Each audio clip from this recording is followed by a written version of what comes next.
Olá, senhores. Dando continuidade ao estudo do direito de vizinhança, chegamos na parte das águas. Na parte que diz respeito às águas, aqui a preocupação é exatamente com o uso das chamadas águas no âmbito do direito civil. Lembrando que este tema importa ao direito ambiental, ao direito público, temos aspectos de direito constitucional, direito administrativo, direito penal.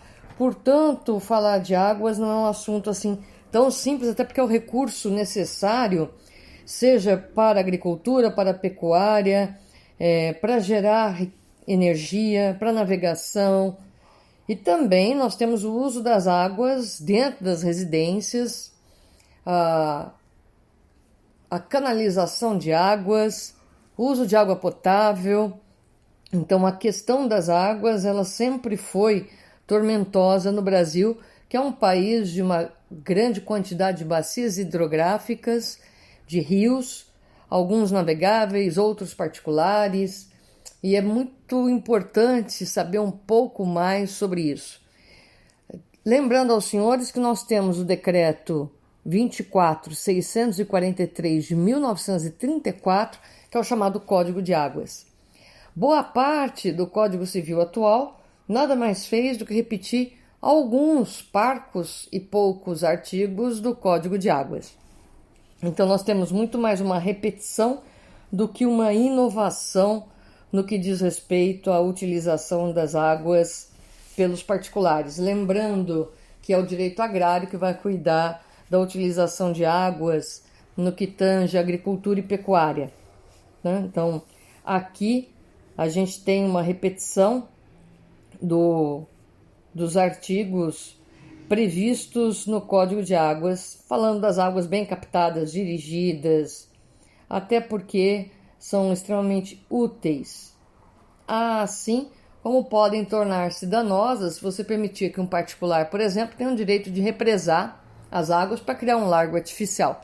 Então, ou impedir o acesso às nascentes ou mesmo às águas para aqueles que têm sede. Então, nós temos algumas questões sociais e algumas questões públicas importantes para se examinar aqui. O Código Civil destacou poucos artigos que mais, como eu acabei de dizer, reafirmam o Código de Águas do que inovam, sobretudo no campo do direito privado. Algumas disposições importantes foram deixadas de lado, como aquelas concernentes à canalização para incremento de produção, distribuição, matérias que tornaram-se, segundo os nossos legisladores civilísticos, de interesse público, mas que elas afetam diretamente a zona rural, e o direito agrário não é só direito público. No entanto, optou o legislador pátrio por deixar ao largo essas matérias. O artigo 1288 repete o artigo 68 do Código de Águas e diz que o dono ou possuidor do prédio inferior é obrigado a receber as águas que correm naturalmente do superior, não podendo realizar obras que embaraçem o seu fluxo. Porém, a condição natural e anterior do prédio inferior não pode ser agravada por obras feitas pelo dono ou possuidor do prédio superior. Ora, as águas, elas correm num determinado sentido. Esse sentido ele não pode ser alterado. Ele não pode ser obstaculizado ou desviado. Então, obviamente, se sua casa fica embaixo do prédio de cima ou da casa de cima, que está numa posição de relevo superior à sua, as águas tenderão a correr também pela sua casa. Você não pode impedir esse fluxo, nem o seu vizinho de cima. O que ele não pode, por exemplo, é represar, fazer uma piscina e colocar toda a limpeza da piscina ou escoamento em cima da sua casa. Então, o uso e o fluxo deve ser mantido. E você deve procurar soluções sempre menos onerosas possíveis aos vizinhos. Então, uma coisa é o dono do prédio inferior ter que suportar as águas que fluem naturalmente do prédio superior. Outra coisa é você colocar uma piscina, represar essas águas, fazer ali alguns poços artesianos, o que é meio complicado você fazer sem autorização legal, até porque você pode comprometer o fluxo das águas para o prédio inferior. Por outro lado, você não pode colocar uma calha imensa jogando tudo numa área que o senhor acha melhor e que vai afetar diretamente a construção do prédio inferior. Porque essa água vai cair exatamente na lateral, na parede. Então não, o senhor deveria fazer próximo ao muro, né? Por onde já escoava. Claro que se o cidadão construiu a sua área em cima do escoamento de água que já existia, ele criou um problema e não observou o fluxo natural. Ele pode fazer um pequeno desvio? Pode. Essa obra corre por conta do vizinho do prédio de cima? Não, senhor, porque você comprou o terreno de baixo e você quer fazer o desvio, para não atrapalhar a construção que você pretende ali erigir. Então, há que se tomar cuidado com isso. Por outro lado, o dono do prédio de cima não pode mudar o curso da água e realmente acabar jogando em cima da parede que você já construiu. Então, tudo vem de novo para a questão da pré-ocupação e do fluxo natural das águas. Então, aqui um pouquinho mais de cuidado. A gente já teve problema com gente em prédio superior que construiu lago artificial ou piscina, e aí liberava a piscina, não tinha um escoamento adequado para isso. Ele pura e simplesmente liberava, cada vez que tinha que limpar a piscina, as águas inundavam o prédio inferior. Ora, você tem que tomar cuidado. Ah, mas é azar dele que fica embaixo. Não, não é azar dele. Então, o direito de vizinhança garante que o senhor tome um pouquinho de cuidado, sobretudo se o senhor tomou a iniciativa de fazer uma piscina. Não por outra razão, em condomínios de casas, existe toda uma especificação exatamente para evitar esse tipo de distúrbio ou de confusões geradas pelo escoamento de águas. Obviamente que você não vai querer alterar a lei da gravidade, né? Portanto, o proprietário do prédio inferior sempre vai ser obrigado a receber as águas do prédio superior. Agora, isso por conta de obras da natureza, como as pluviais, as nascentes, né? Então, e as que provêm das chuvas. Tem gente que fala assim, mas choveu no seu prédio, a água caiu no meu. É óbvio, né? Então, se vem de cima, vai para baixo. Então, o senhor vai ter que ter um pouco mais de cuidado na construção do seu prédio.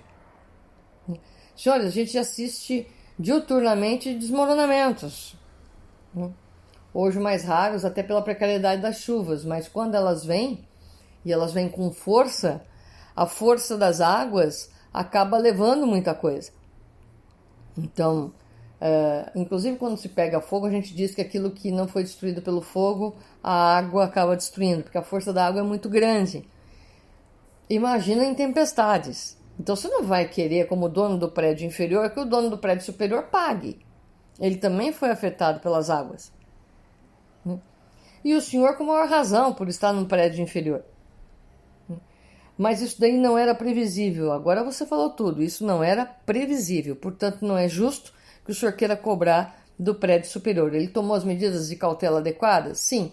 Aquela estava no escoamento natural? Sim. A água de chuva tem que ser suportada por todo mundo.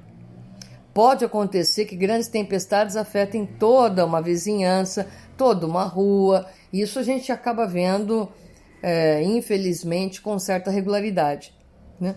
Mas não gera o ônus de indenizar para quem quer que seja daquela região ou daquela rua. Pois bem, o incômodo, aí você pode extrair poço, cisterna, piscina, reservatório, mas você tem que tomar cuidado com aquilo que é necessário para o prédio de baixo suportar. Água de piscina, de cisterna, coisa que você tenha criado, não. Tá? Ele só é obrigado a suportar águas que defluam naturalmente. É inadmissível, sobretudo em áreas rurais. Você vai falar, professor, por que nós vamos falar de áreas rurais? Porque em toda cidade você tem a zona rural e a zona urbana. Então, mesmo no entorno da cidade, você vai encontrar chácaras. E onde nós podemos ter pequenos rios, pode ter alguém que se acha no direito de fazer uma pequena barragem e usar aquela energia proveniente daquele rio. Tá com ordem de quem? Porque aquele rio ele passa por diversas propriedades. O não escoamento das águas que você fez cessar pode atrapalhar, por exemplo, alguém que esteja fazendo cultivo agricultável mais abaixo. E não é azar dele. Sempre que nós temos rios, senhores, existe até a vazão do rio no registro. A vazão média do rio está no registro da sua escritura. Você não pode interromper curso d'água. Você não pode fazer desvio em curso d'água sem fazer a competente averbação e o registro efetivo no cartório de registro de imóveis. Onde você tem curso d'água, ali consta. Então é necessário que se tome cuidado com isso. Eu não posso, pura e simplesmente, a natureza pode interromper o curso d'água. Você só com autorização do poder público. Fazer uma barragem em área em que o curso d'água passa por diversas propriedades, o senhor não tem poder nem autoridade para tanto. Ah, mas eu gostaria de fazer um lago artificial. Então o senhor traga a água para fazer o lago artificial. O senhor não pode represar. Não pode fazer barragem. Para os senhores terem uma ideia, os municípios são proibidos de fazer isso sem autorização estatal. Que dirá o proprietário de uma área particular? Então, a obstrução do escoadouro dá margem ao que o proprietário do imóvel prejudicado recorra às vias judiciais para o restabelecimento normal do escoamento natural, com a abertura de canal, com a derrubada das barragens criadas, ou a destruição do lago artificial, ou seja lá o que for. Né? O artigo 1289 estabelece que quando as águas artificialmente levadas ao prédio superior ou ali colhidas correrem dele para o inferior, poderá o dono deste reclamar que se desviem ou se lhe indenize o prejuízo que sofrer, que é o que está previsto no artigo 92 do Código de Águas. Então, infelizmente, o direito civil não inovou muito no que diz respeito à utilização das águas. O artigo 1290 fala do proprietário de nascente ou do solo onde caem águas pluviais, que satisfeitas as necessidades do seu consumo não pode impedir ou desviar o curso natural das águas remanescentes pelos prédios inferiores, igual previsto no artigo 90 do Código de Águas. Então, como se vê, há uma repetição infindável. É mais interessante que se leia o Código de Águas, porque ele vai falar, inclusive, das águas de rios públicos. Essas devem ser livremente aproveitadas por quem quer que seja. Então, mesmo que passe por área particular, então ali você pode, por exemplo, estabelecer horário para entrada, um tempo certo, mas não proibir. Até porque a água é bem essencial. Então, existe aí um cuidado com isso. Existe o dever de não poluir, previsto no artigo 1291. Então, você não pode poluir aquilo, fazer desvio, como eu já tinha falado. Você pode construir barragem, açude, para represamento de água, se isso não atrapalhar. E causando prejuízo, tem que indenizar. Então, é sempre a regra da indenização. Claro que, para qualquer obra maior, há necessidade de autorização do poder público, que vai fazer todo o estudo de impacto ambiental necessário e verificar se há esse direito de construção de barragem ou de represamento de águas, ou se isso vai prejudicar os prédios vizinhos. Então, aí você vai ter que fazer indenização prévia aos chamados prejudicados. Tá bom? Por que se permite canalização? Sobretudo para a agricultura, né? Que é o que estava previsto no artigo 117 está previsto no artigo 117 do Código de Águas. Indústria, agricultura, acaba utilizando um maior volume d'água e tem que pagar por isso. né? O pagamento não é o mesmo. Portanto, construção, canalização, tudo isso daí acaba tendo uma consequência bem interessante. O aproveitamento de águas comuns e particulares, que geralmente gera muito litígio. Por quê? Porque nós temos uma precariedade de dispositivos no Código Civil, para aí no artigo 1293. Fora isso, não tem muita coisa. Nós temos rios que servem de divisas, rios que ficam só numa área.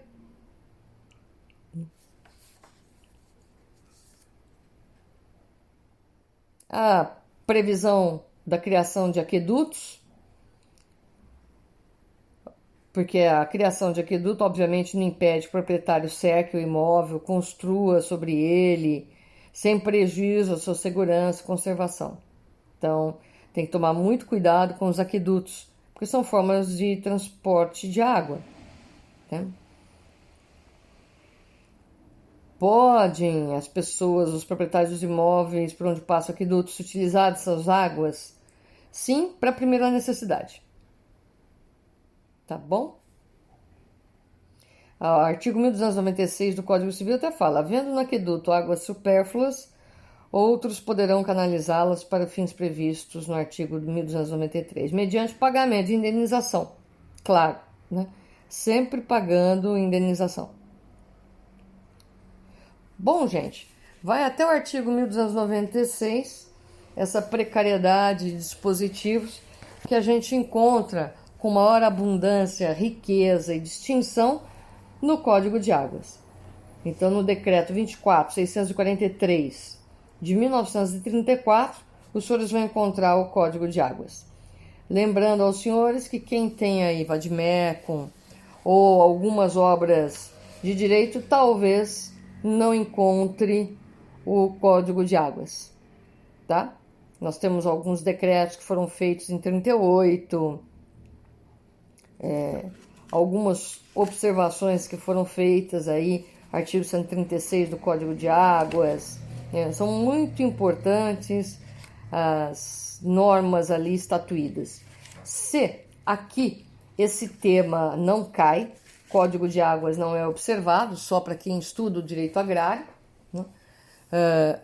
Por exemplo, Código de Águas é matéria que vai cair em determinadas regiões do país. Então, aqueles que forem prestar concurso no norte, no centro-oeste, mesmo no sul, é melhor estudar um pouquinho mais de Código de Águas, embora no sul não caia tanto.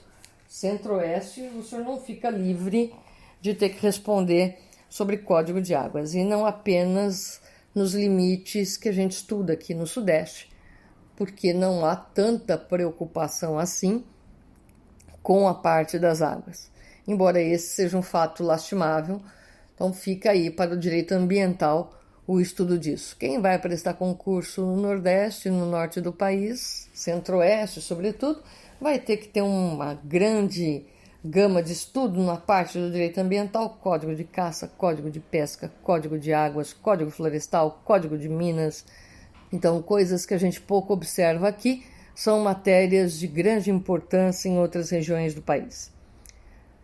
Porque nós temos um país continental, tá? Então, no que tange ao direito de vizinhança, esses dispositivos sobre as águas, ainda que insuficientes, servem ao menos para esclarecer que você não pode impedir a canalização de águas, elas podem correr, o transbordamento de águas pode acontecer. Isso nem sempre será responsabilidade do seu vizinho, e sim da lei da gravidade, que eu espero que o senhor não queira processar nem revogar. Então, nós temos aí algumas normas limitativas e que geram indenização. No mais, há que se observar as regras gerais, que não são apenas do bom senso, e sim do uso das águas para a necessidade, muito mais do que produção de energia. E para a produção mesmo, no que diz respeito aí aos imóveis comerciais, industriais que nós temos pelas cidades e que acabam canalizando água ou usando em maior porção as águas. Então, obviamente, o pagamento tem que ser maior por parte deles. Em cada local nós temos uma empresa que cuida, na parte do poder público, dessa questão da distribuição das águas. Nós vemos que as águas nem sempre são de boa qualidade, infelizmente. O Brasil não é um país em que você possa abrir a torneira da pia, colocar ali um copo e tomar água da pia, né? Já foi em algumas regiões, não é mais esse tipo de país que tem uma água sem poluição e com uma capacidade de prover a necessidade básica. A nossa não é, né? Então, a nossa não é essa água potável. Então, isso aí fica para o pessoal de direito público discutir, as políticas públicas para a questão não só de saneamento básico, mas da distribuição da água potável e da própria ideia de levar a água a todas as regiões. Paramos por aqui, retomamos com o final do direito de vizinhança, aí falando sobre o direito de tapagem e o direito de construir. Fiquem bem, abraços virtuais a todos.